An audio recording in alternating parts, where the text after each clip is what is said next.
though it's an Arsenal Man United game. There was a moment yesterday, and I'm just going to address this. Declan Rice scores an equalizer against 14th place Manchester United and proceeds to shush the Man United fans. Shiver me timbers. Ooh. He proceeds to shush the Man United fans. And this is a culmination of the problem with Arsenal Football Club. You're shushing Man United, who are 14th, instead of grabbing the ball and running back to halfway line. Mathematically, you're still in a title race, whether we like it or not. This isn't about gimmicks. Mathematically, as an Arsenal Football Club player, you should have still believed yesterday that mathematically you can still win the league.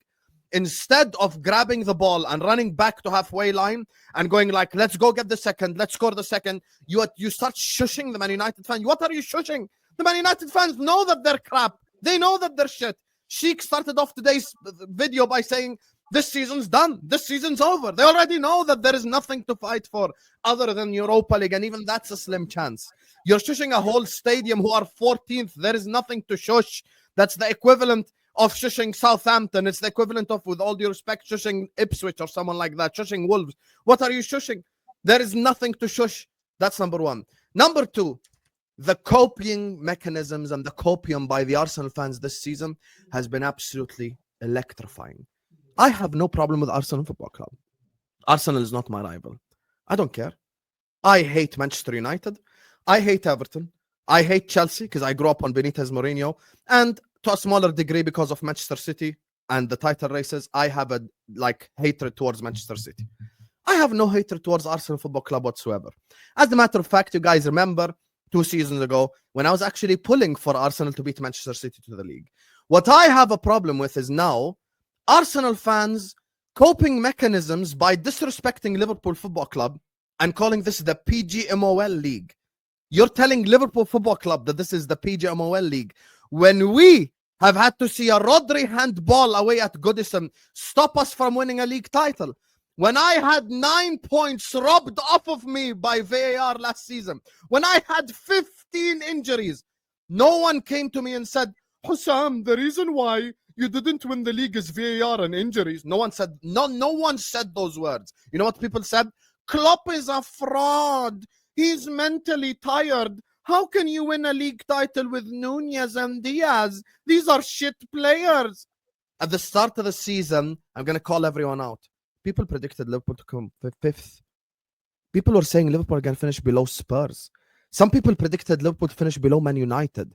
Some people predicted Liverpool to finish below Chelsea. Carefree Lewis, I'm not going to cook him. I'm simply going to quote him. In the summer, he said, don't compare us to Arsenal and Man City, but with Liverpool, we don't know yet. So even Lewis was just saying we don't know yet. And out of nowhere, this random bald Dutch manager pulls up to Liverpool Football Club, plays Gravenberch as DM with no signing whatsoever other than Federico Chiesa, who has 2 Premier League appearances. I ain't even seen him all year long. Salah with an all-timer season, and we're now 15 points ahead in March. If you want to talk injuries, let's talk injuries real quick. Alisson was injured. Trent was injured. Bradley was injured. Joe Gomez was injured. Konate was injured. Tsimikas was injured. Curtis Jones was injured. McAllister was injured. Harvey Elliott was injured. Gakpo is currently injured. Diogo Jota was injured. Chiesa was injured. Look, I'm at 12 injuries. And if you want to talk about injuries affecting your season and your title charge, okay. Last season, we had all those injuries. We finished 3rd and won a Carabao Cup. Why aren't you winning anything this season? You're leaving this season once again with nothing. And don't even dare talk about Champions League. You can't even beat Man United. You think you're going to go to the Bernabeu or the Wanda and do something. And now I end it on this point. You have to be graceful in defeat. You have to come up here when you haven't been good enough and say, look, the team in first place was better. And it's as simple as that. And you want to know the proof that the team was in first place is better? I'll give you objective reality proof. Number one, Liverpool were top of the league before Arsenal had any injuries.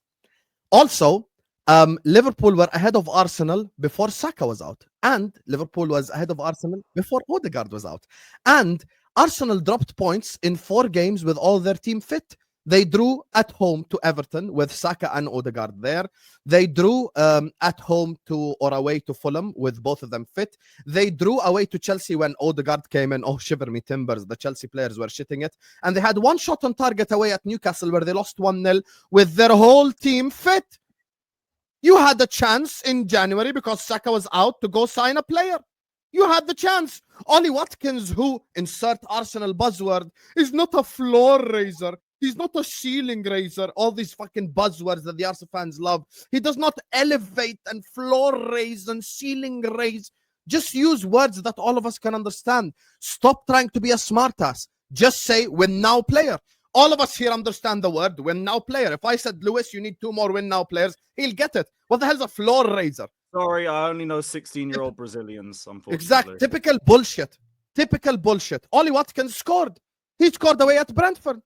You could have had him in January. It's not my fault you didn't sign players. What's currently happening is a massive disrespect to Liverpool Football Club in first place, ahead by 15 points in March, to act like this is the PGMOL League. Mo Salah has scored 9 penalties this season. The same people. Cole Palmer is the best player in the world. How many penalties did he score last year? There were people in Bruno's first 6 months where they said he's better than Lampard. How many penalties did Bruno score then? You need to score the penalties, number one. And you want to know why Liverpool have the most penalties? Because we have the most touches in the opposition box in the entirety of the Premier League. Case in point, if you actually attack instead of trying to win corners, you get penalties. Oh, that's crazy. So out of those 9 penalties, which one wasn't a penalty? Which one? So Mr. Willie Smallbone, it's his name, but pause. Kicks Nunes in the back, we get a penalty. Big up to Sugiwara, who decides to play MMA with the ball in the penalty box like this. Pow! MMA, he's playing with it. Send location, Khabib Nurmagomedov. A penalty is given. Oh, Liverpool are so lucky. Our XG was 4.6. We destroyed the shit out of Southampton. Within the first 5 minutes, Elliott comes on. He makes Ramsdale make a world-class save. And everyone that very second knew that Liverpool were going to win that game. We have had horrible moments ourselves this season with injuries, with VAR. But I don't use it as an excuse. Away at Newcastle. Salah, all-timer game. 3-2, winning at St. James's Park. Kelleher makes a rookie error. And we draw that game 3-3. If Alisson's there, that game 3-2 Liverpool. I'm 2 points more. I could go on and on and on and on with so many examples. I could go on with examples like Michael Oliver at Everton. The problem is people don't keep the same energy, and I've noticed this. I got called the worst champion, the worst retaining champion in history after I had no centre-back fit till the end of the season and finished 3rd. Arsenal have Saka and Odegaard out, and they're saying, oh, we can't challenge because we got 2 players out. Like, what? You're 15 points behind me in March. Ask yourself the serious questions. Why is it every time Liverpool drop points, Arsenal drop points the game after? In one of those clips, Egal, after Aston Villa, came out and said, oh, Liverpool are looking shaky. And then the West Ham game happens at the Emirates. And don't change your energy and start talking about Kroenke's on board, because before that West Ham game, specifically West Ham, I'm only going to talk about that 90 minutes. Specifically before West Ham, we're going to beat West Ham. Are you joking? West Ham at the Emirates, whether we have a forward or not, West Ham are no match for Liverpool Football Club, for Arsenal, sorry. We're going to beat West Ham. No, West Ham, we're going to beat them. We're going to slap them. When I started the watch-along, my first sentence on the watch-along was, guys, this is 1% chance, 99% faith. We know Arsenal are going to beat West Ham in it. That was literally the first sentence verbatim I said as I started the watch-along. The game ends West Ham 1, Arsenal 0. The game after that ends Forest 0, Arsenal 0. The game after that ends Man United 1, Arsenal 1. Don't worry, they're going to smoke Chelsea, though. Ever since he said that, ever since he said over my dead body, Arsenal have had 1 point out of a possible 9. 1 point out of a possible 9 over my dead body. Guess what? You've been buried, mate. And the excuses have been buried as well. Math is not for the likes of Egal and for the likes of all the Arsenal you fans. got 2 points. Because you go away to Man United. Because you go away to Man United, and before the Man United game happens, Sheikh will vouch. He's an honest man, even as my biggest rival. He'll tell you. all the Arsenal fans that he worked with told him that they're gonna come to Old Trafford and win. Did that Oh, not yeah. happen? Did Oh, that yeah. not happen? I And thought as I was soon going as to get the game smashed ends- up. This is the worst ever United team. All that stuff. As Yeah, soon as man. the game ends, Cronky fine. out, sack the board. Oh, I'm so happy that Berta is coming. Liverpool are lucky that they're winning this league title. This is the worst league ever. If this is the worst league ever, why is Wolves in 17th place having a forward called Matthew Cunha who starts for all our teams on the panel, whether it be left wing, right wing, up top, or number 10? He would start. All I'm saying is, based on his form this season, he starts. Isak and Gordon start for the best team in the country and in Europe, and they're 9th. Fulham can make Champions League football. Bournemouth, there is no difference between them and Wigan Athletic from 10 years ago. Hugo Rodallega. Keep going down. Keep Brighton going have down. won 6 games in a row. Brighton have won 6 games in a row and currently are 3-4 points off of top 4. How is that not a high quality league? As a matter of fact, if you want to talk about low quality league, using logic, why don't we say that the City Centurion season was a low quality league because they beat everyone almost? No, wait. I don't think that. Wait. Like why shouldn't we say that the City Centurions was the worst league ever? Because effectively, the worst league ever is when one team beats everyone. So, okay, Manchester City beat everyone almost that year. So was that the worst league ever? No. We say the City Centurions is one of the best teams we have seen from Manchester City. Your logic is so flawed when it comes to my football club, and I see you tweeting, and I see you talking about VAR, and I see you talking about decisions, and all of this, and I'll land on this point, is because this season you had an unexpected punch.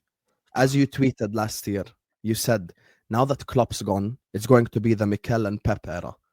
Pep fell off this season. Manchester City fell off this season, and you were supposed to be in my place.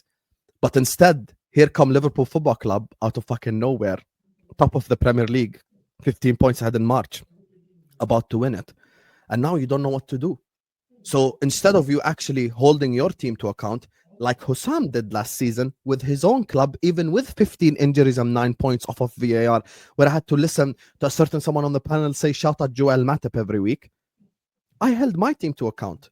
But instead, what Egal wants to do is undermine Liverpool Football Club. Last statement. Had Arsenal had all their players fit this season, Liverpool would have still won this league.